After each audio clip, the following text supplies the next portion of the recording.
Kalbimde Allah, fikrimde Allah, aklımda Allah, aşkımda Allah, aslımda Allah, kanımda Allah. اچھا مانگنے کے لیے ہم مانگتے کچھ نہیں. کبھی جھولی پھیلا بھی دیں تو دنیا سے شروع دنیا پہ ختم. اقبال نے کتنا اللہ بڑے اشعار ہیں، میں چلو اتنا نہیں جاؤں گا کیونکہ دو جو ہے نا وہ خطابات ہیں. تو کیا اقبال کہتے ہیں، شراب کہن پھر پلا سا کیا، وہی جام گردش میں لا سا کیا. وہ جو بایزید کو پلایا تھا، جو جنید کو پلایا تھا، شراب کہن پھر پلا سا کیا، وہی جام گردش میں لا سا کیا. تڑپنے پھڑکنے کی توفیق دے، دل مرتضیٰ سوز صدیق دے. جگر سے وہی تیر پھر پار کر، تمناؤں کو سینوں میں بیدار کر. میری ناؤ گرداب سے پار کر، یہ ثابت ہے تو اس کو سیار کر. مانگا کرو مانگا ہے آج وہ مائل بکرم، اور بھی کچھ مانگا بس کمی ہے تو ہم میں ہے.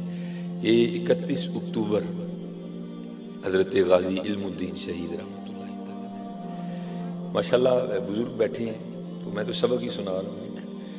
یہ ان کے بزرگ کہتی ہیں کہ اگر کوئی شخص بے گناہ قید ہو نا، بے گناہ ظلم اس نے نہ کیا ہو، قید ہو جائے تو وہ سورہ یوسف کی تلاوت کرے، یقین پختہ رکھ کے، تو اللہ جل شانہ سورہ یوسف کی برکت سے رہائی کا اہتمام کر دیں گے. اگر پڑھ نہیں نہ سکتا تو کسی سے سن لے، اگر سن بھی نہیں سکتا تو پھر کسی کی ڈیوٹی لگا دے، بھائی میری طرف سے پڑھنا. یہ بزرگ کہتے ہیں کہ حضور امیر ملت پیر سید جماعت علی شاہ رحمۃ اللہ تعالی، حضور پیر میر علی شاہ رحمۃ اللہ تعالی، تو کچھ اور بزرگ اکٹھے ہوئے اور آپس میں اسی موضوع پہ گفتگو ہوئی. بھائی علم الدین تو بے گناہ ہے، اس نے تو وہ کام کیا ہے جو کسی کسی کے حصے میں آتا ہے، تو اس کو قید کر دیا. تو اب زور چل نہیں رہا، کیا کریں؟ تو پھر اس طرح کرتے ہیں کہ پتہ نہیں علم الدین ناظرہ بھی پڑھے ہیں کہ نہیں پڑھے. اگر ناظرہ پڑھے بھی ہیں تو پتہ نہیں مخارج درست ہیں کہ نہیں درست، پتہ نہیں اب کسی قاری سے پڑھے ہیں یا کسی عورت سے پڑھے ہیں. تو اس طرح کرتے ہیں کہ یہ ڈیوٹی ہم اپنے ذمہ لے لیتے ہیں، اور روز جا کر نا علم الدین شہید رحمۃ اللہ تعالی علیہ کو سورہ یوسف سناتے ہیں. اجازت لی، یہ بزرگ آئے، سارا مدعا بیان کیا. تو علم الدین شہید رحمۃ اللہ تعالی علیہ عرض کرنے لگے حضور اس سے چنگی کون بات ہے، ایک سید قرآن سنائے اور علم الدین سنے. حضور تلاوت شروع کریں یار.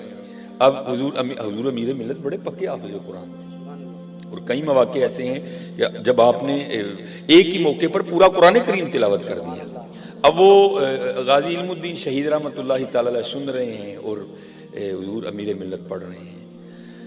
الف لام را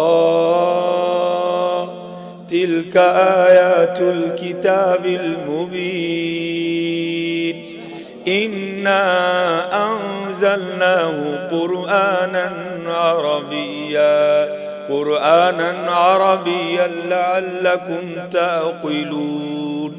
اب حضور امیر ملت پڑھ رہے ہیں، کیف و مستی طاری ہے حضرت.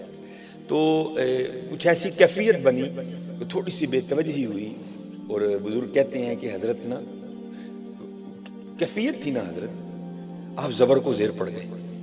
تو غازی علم الدین شہید رحمۃ اللہ تعالی نے ہاتھ جوڑ کے عرض کی حضور آپ سید پاک ہیں، بڑے لوگ ہیں، لیکن پڑھ کلام الہی رہے ہیں، ذرا بے توجہی ہو گئی ہے، توجہ فرمایا، آپ نے زبر کو زیر پڑھ دیا ہے.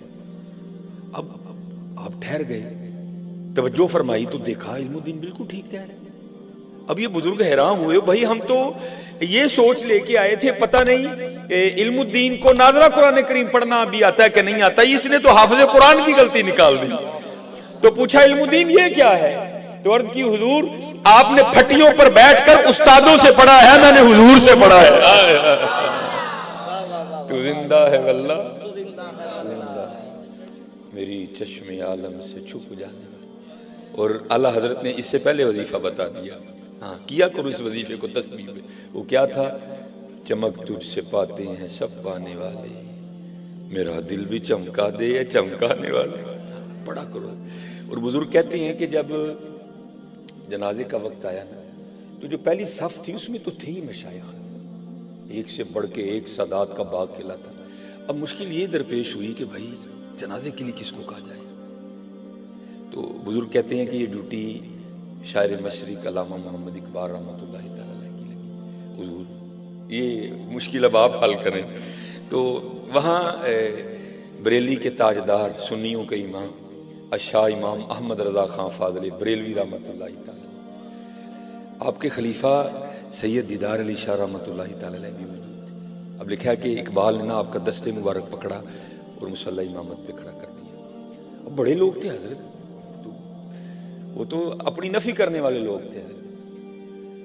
تو آپ نے پوچھا اقبال اگر عالم ہونے کی وجہ سے کھڑا کیا ہے تو دیکھ تو صحیح کتنے کتنے بڑے عالم ہیں. عرض کی حضور عالم ہونے کی وجہ سے نہیں کھڑا کیا. آپ نے فرمایا اگر سید ہونے کی وجہ سے کھڑا کیا ہے تو دیکھ تو صحیح سادات کا کتنا سونا گلشن کھلا ہے. عرض کی حضور اس وجہ سے بھی نہیں کھڑا کیا. تو پوچھا پھر کیوں کھڑا کیا؟ عرض کی حضور عالم بھی بڑے ہیں، سید بھی بڑے ہیں، لیکن بریلی کے تاجدار کے خلفاء میں سے صرف آپ ہی ہیں. اس لیے کھڑا کیا ہے کہ آپ امام اہل سنت کے خلفاء میں سے ہیں، وہ نسبت کی ہے میں نے. اب کھڑے ہو گئے. بزرگ کہتے ہیں جب آپ تکبیر کہنے لگے نا تو بے ساختہ نگاہیں پیچھے اٹھی اور آپ غش کھا کے گر گئے. جب جنازہ ہو گیا نا ہوش آئی، احباب نے عرض کی، غلاموں نے، خادموں نے، مریدوں نے، حضور جنازہ نہیں پڑھایا یا بے ہوش ہو کے کیوں گر گئے؟ تو لوگوں کو نہیں جواب دیا کچھ بھی.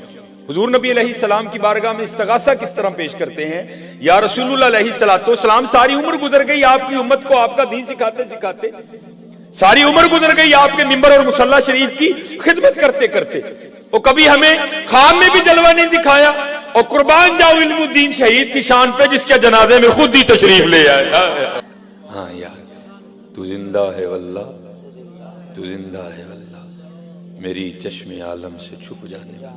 چلو میں میری بھائی عادت ہے میں اس طرح شادی سے گفتگو کرتا ہوں نہ، کیونکہ یہاں فائدہ ہے کہ میں کو سیگے بتاؤں، میں کو گرامر بتاؤں.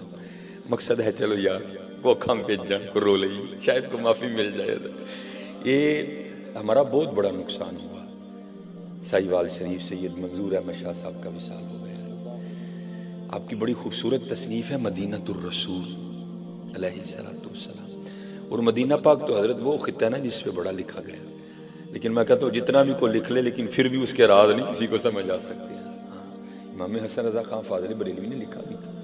آپ کہتے ہیں عجب رنگ پر ہے بہار مدینہ، کہ سب جنتیں ہیں نثار مدینہ، مبارک رہے اندلیبو تمہیں گل، ہمیں گل سے بہتر ہے خار مدینہ.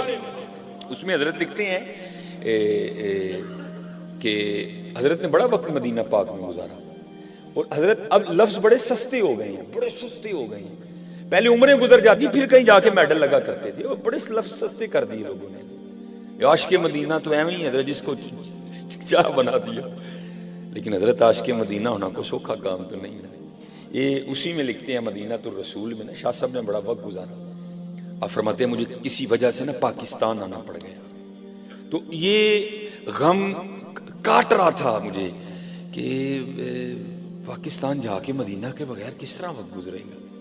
کہتے حال یہ سمجھ آئی کہ میں نے ٹیپ ریکارڈر خریدا، اس میں کیسٹ ڈالی، ریکارڈنگ کا بٹن آن کر دیا اور مدینہ پاک کی گلیوں میں نہ گھومنا شروع کر دیا. اور اگر کہیں کو مدینہ طیبہ کے لوگ کھڑے ہیں نا ان کی آواز ریکارڈ کرنی شروع کر دی. اگر کسی درخت پہ مدینہ پاک کے پرندے بول رہے ہیں تو ان کی آواز ریکارڈ کرنا شروع کر دی. اور نظریہ یہ تھا کہ جب پاکستان جاؤں گا نا تو اگر مدینہ پاک یاد آئے گا تو کیسٹ لگا کے سن لوں گا. تو آپ فرماتے ہیں کہ وہ نا ایک جگہ سے میں گزرا تو وہاں چند بچے کھیل رہے تھے حضرت، چند بچے کھیل رہے تھے فٹ بال. اور یہ تو حضرت کہیں لکھا ہی نہیں نا، نعرہ تکبیر، نعرہ رسالت، نعرہ تحقیق، نعرہ حیدری، علماء حق اہل سنت.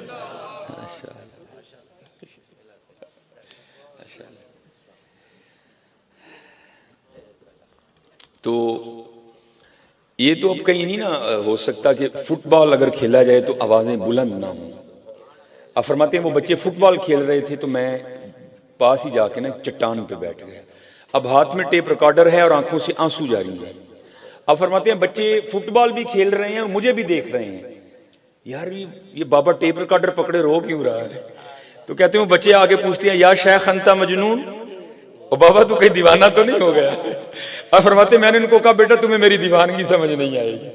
اب ہمارے بڑوں نے تو حضور مدینہ پاک کے کانٹوں سے بھی پیار کیا ہے نا. مبارک رہے اندلیبو تمہیں گل، ہمیں گل سے بہتر ہے خار مدینہ. تو وہ تو پھر شہر رسول اللہ علیہ الصلوۃ والسلام کے بچے تھے. تو منظور احمد شاہ صاحب مدینہ تو رسول میں لکھتے ہیں کہ میں نے نا ان بچوں سے نا بڑی محبت کی اور ان کو میں نے ایک دعوت دی. کہتے میں نے ان کو کہا بیٹا اس طرح کرو کہ میرے ساتھ پاکستان چلو. تو کہتے ہیں وہ بچے پوچھتے ہیں شیخ کیا ہے آپ کے پاکستان میں جو ہم چلیں؟ کہتے میں نے کہا بیٹا پاکستان میں نخلستان بڑے ہیں، پاکستان میں دریا بڑے ہیں، نہریں بڑی ہیں، سرسبز و شاداب پہاڑ ہیں. اور سب سے بڑی بات یہ ہے کہ جو پاکستان والے ہیں نا وہ مدینہ پاک والوں سے محبت بڑی کرتے ہیں. آپ فرماتے ہیں بچے مجھے جواب کیا دیتے ہیں، اے شیخ آپ کہہ رہے ہیں کہ پاکستان میں دریا بڑے ہیں، پاکستان میں نخلستان بڑے ہیں، پہاڑ بڑے ہیں، یہ تو بتاؤ کیا پاکستان میں مزار رسول اللہ ہے؟